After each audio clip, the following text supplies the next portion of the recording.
안녕하십니까? 인생의 복잡한 문제들을 말씀으로 단칼에 해결해주는 김종근 목사의 쾌도 남마입니다.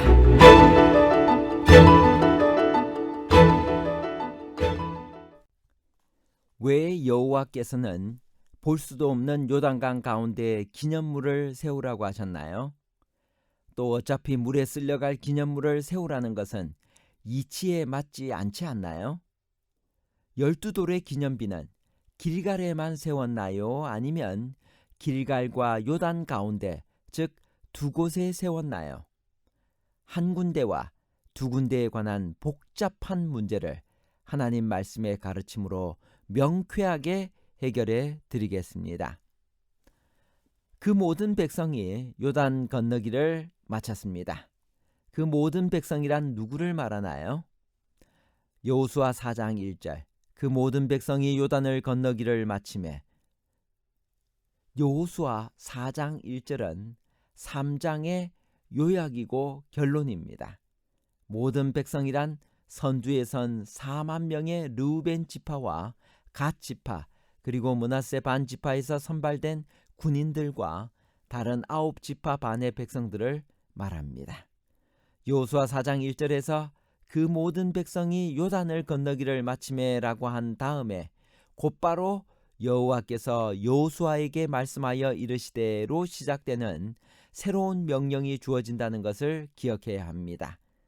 그때 여호와께서 여호수아에게 주신 말씀은 요단강 도하 기념을 위해 각 지파에서 대표를 뽑아 다시 요단강에 들어가 제사장들이 섰던 곳으로 가서 12돌을 취하여 그들이 머물게 된 곳에 두라는 것이었습니다.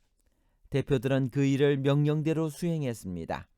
제사장들은 그 대표들이 그 일을 마칠 때까지 요단에 서 있다가 그들이 그 모든 일을 마친 후에 요단에서 올라온 것입니다. 여호수아 4장 11절은 그 사실을 말하고 있습니다. 그러므로 결국 3장에서 시작된 요단강의 도하는 4장에서 완전히 맞춰진 것입니다. 백성들이 요단강을 다 건너기 전 여호수아는 12지파의 대표에게 무엇을 명령했으며 그 목적은 무엇인가요? 여호수아 4장 2절부터 있는 말씀입니다. 백성의 매 지파에 한 사람씩 12사람을 택하고 그들에게 명하여 이르기를 요단 가운데 제사장들의 발이 굳게 선 그곳에서 돌 12를 취하고 그것을 가져다가 오늘 밤 너희의 유숙할 그곳에 두라 하라. 여호수아는 또한 요단강 가운데, 즉 제사장들의 발이 머문 곳에 무엇을 세우라고 했나요? 그 목적은 무엇인가요? 여호수아 4장 9절, 여호수아가 또 요단 가운데 곧 언약궤를 맨 제사장들의 발이 선 곳에 돌 12를 세웠더니 오늘까지 거기 있더라. 요단강을 건넌 기념비를 과연 어디에 세웠나요? 이것이 문제가 되는 이유는 여호수아 4장 8절이 여호와께서 여호수아에게 이르신 대로 이스라엘 자손들의 지파의 수를 따라 요단 가운데에서 돌 12를 택하여 자기들이 유숙할 곳으로 가져다가 거기에 두었더라고 하고, 9절은 여호수아가 또 요단 가운데 곧 언약궤를 맨 제사장들의 발이 선 곳에 돌 12를 세웠더니 오늘까지 거기에 있더라고 하기 때문입니다. 그렇다면 결국 기념비는 두 개가 있었다는 말이 됩니다. 즉 처음 12개는 요단을 건넌 다음에 그들이 진을 친 길갈에 있고, 다른 12개는 요단강 가운데 있는 것입니다. 처음 12돌의 기념비가 길갈에 세워진 것은 분명합니다. 20절이 여호수아가 요단에서 가져온 12돌을 길갈에 세우고라고 분명히 말하고 있기 때문입니다. 문제는 9절의 여호수아가 또 요단 가운데 곧 언약궤를 맨 제사장들의 발이 선 곳에 돌 12를 세웠더니 라는 9절입니다. 왜 여호와께서는 볼 수도 없는 요단강 가운데에 기념물을 세우라고 하셨을까요? 또 어차피 물에 쓸려갈 기념물을 세우라는 것은 이치에 맞지 않지 않나요? 제사장들이 서 있던 곳은 얼마든지 기념석을 세울 만한 곳이었습니다. 본문은 요단 도하 기념석을 길갈과 요단가에 두 곳에 세우라고 지시하셨음을 분명히 하고 있습니다. 그래서 70인역은 아예 구절에 12돌 앞에 다른이란 단어를 덧붙여 그 의미를 분명히 하고 있습니다. 요단강을 건넌 순서는 어떻게 되며 어떤 교훈을 얻을 수 있나요? 여호수아 4장 9절에서 18절까지 있는 말씀입니다. 여호수아가 또 요단 가운데 곧 언약궤를 맨 제사장들의 발이 선 곳에 돌 12를 세웠더니 오늘까지 거기 있더라. 궤를 맨 제사장들이 여호와께서 여호수아에게 명하사 백성에게 이르게 하신 일, 곧 모세가 여호수아에게 명한 일이 다 마치기까지 요단 가운데 섰고 백성은 속히 건넸으며.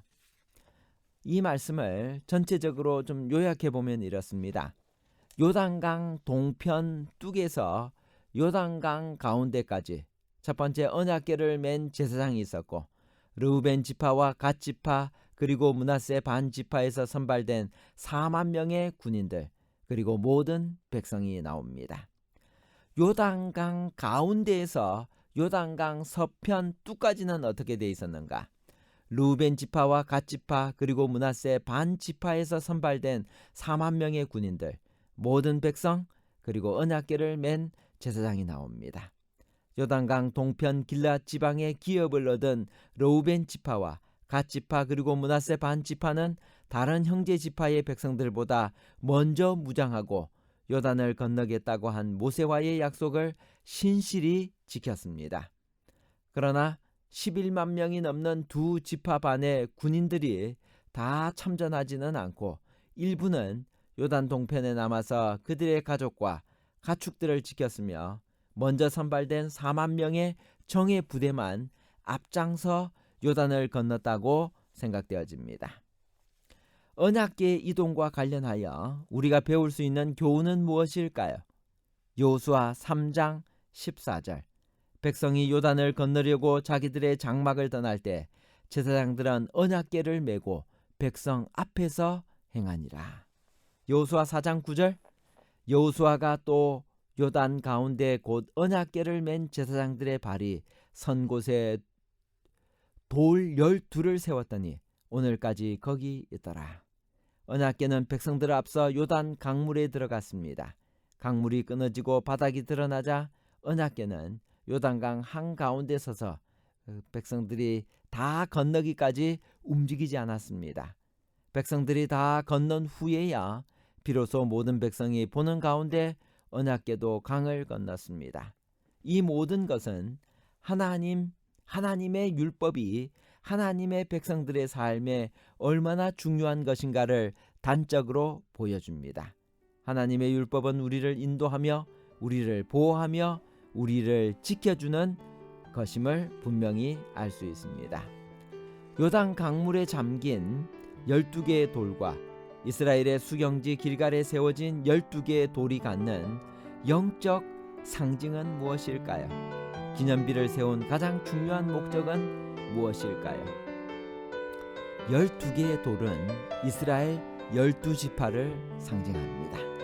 성경의 정확한 영적 의미는 설명되어 있지 않지만 요단강에 잠긴 12개의 돌은 주님 안에서 죽은 옛사람을 상징하고, 이스라엘의 수경지인 길갈에 세워진 12개의 돌은 주님 안에서 구원을 받아 새 생명을 얻은 것을 상징하는 기념비라고도 볼 수 있습니다. 기념비를 세우는 가장 큰 목적은 후세의 자손들을 위한 것이었습니다. 후일에 그들의 자손들이 기념비를 보고 이것이 무엇이냐고 물으면 하나님의 위대한 기적과 돌보심을 가르쳐 주어야 했습니다. 우리가 우리 후손들에게 남길 신앙의 기념비는 과연 무엇인지 생각해 보아야 합니다. 결론입니다. 첫 번째, 처음 12돌의 기념비는 길갈에 세웠습니다. 여호수아 4장 20절이 여호수아가 요단에서 가져온 12돌을 길갈에 세우고라고 분명히 말하고 있기 때문입니다. 두 번째, 요단강 바닥에 12돌을 세웠습니다. 70인역은 아예 여호수아 4장 9절의 12돌 앞에 다른이란 단어를 덧붙여 그 의미를 분명히 했습니다. 결국 기념비는 두 개가 세워졌는데 처음 것은 길갈에 있고 또 하나는 요단강 가운데 있습니다. 세 번째, 요단강에 잠긴 12개의 돌은 영적으로 주님 안에서 죽은 옛사람을 상징하고 이스라엘의 수경지인 길갈에 세워진 12개의 돌은 영적으로 주님 안에서 구원을 받아 새 생명을 얻은 것을 상징하는 기념비라고도 볼 수 있습니다. 감사합니다.